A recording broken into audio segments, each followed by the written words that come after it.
कक्षा 9 विषय हिंदी व्याकरण।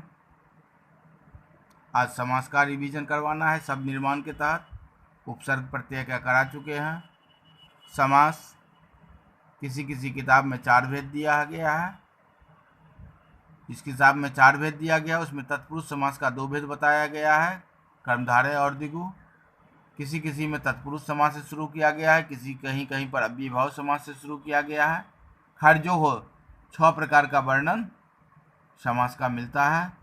अव्ययीभाव, जिस समास का पूर्व पद अव्यय हो उसे हम अव्ययीभाव समास कहते हैं। अव्यय को अविकारी शब्द भी कहा जाता है। उस लिंग वचन कारक के हिसाब से उसके स्वरूप में परिवर्तन नहीं होता है। जैसे हर दिन, प्रतिदिन का अगर समासिक विग्रह करेंगे तो हर दिन हो गया। आमरण, मृत्यु तक, तो आमरण में पूर्व पद अव्यय है, प्रतिदिन में पूर्व पद अव्यय है। दूसरा है तत्पुरुष समास, जिस समास में दूसरा पद प्रधान हो उसे हम तत्पुरुष समास कहते हैं। जैसे यश प्राप्त, यश को प्राप्त, स्वर्गगत, स्वर्ग को गत, शोकाकुल, शोक से आकुल, ये सब तत्पुरुष समास का हुआ। कर्मधारय समास, जिस समास में दोनों पदों के बीच विशेष विशेषण या उपमेय उपमान का संबंध हो उसे हम कर्मधारय समास कहते हैं। जैसे चंद्रमुखी, यहाँ पर मुख की तुलना चंद्रमा से की गई है।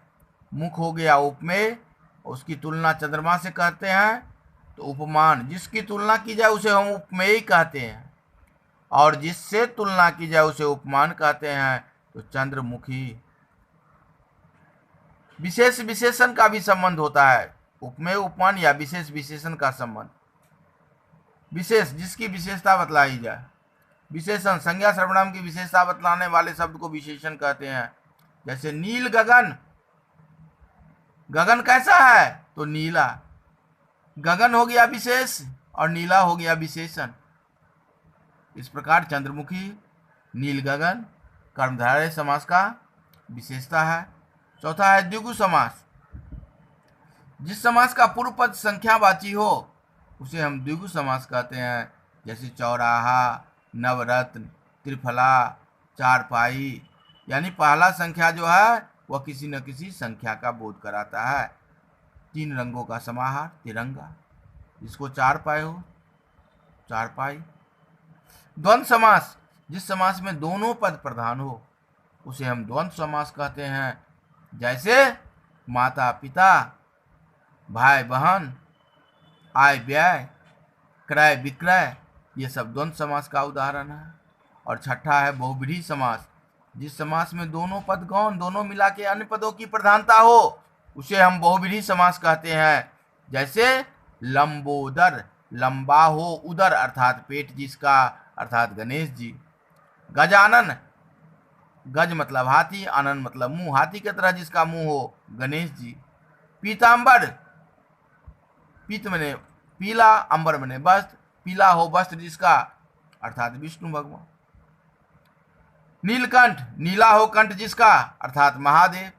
इस प्रकार आज समास में पूर्व पद, उत्तर पद, समास में जैसे ग्रामगत, आमरण, शुरू वाले पद को पूर्व पद और बाद वाले पद को उत्तर पद कहते हैं। तो समास का परिभाषा, पूर्व पद, उत्तर पद समझा दिए हैं, और छवो समास का परिभाषा और उदाहरण समझाए हैं। समास किसे कहते हैं? 2 या 2 से अधिक पदों के मेल से को समास कहते हैं। 2 या 2 से अधिक पदों के मेल को समास कहते हैं। समास में 2 पद होते हैं, पूर्व पद और उत्तर पद। जैसे शरणागत, शरण जोड़ आगत, शरण हो गया पूर्व पद, आगत हो गया उत्तर पद। और अव्ययीभाव समास, तत्पुरुष समास, कर्मधारय समास, द्विगु समास, द्वंद्व समास, बहुव्रीहि समास का परिभाषा और उदाहरण समझा दिए हैं। इसका विग्रह और प्रश्न किस प्रकार पूछा जाता है दूसरे दिन क्लास में समझाएंगे।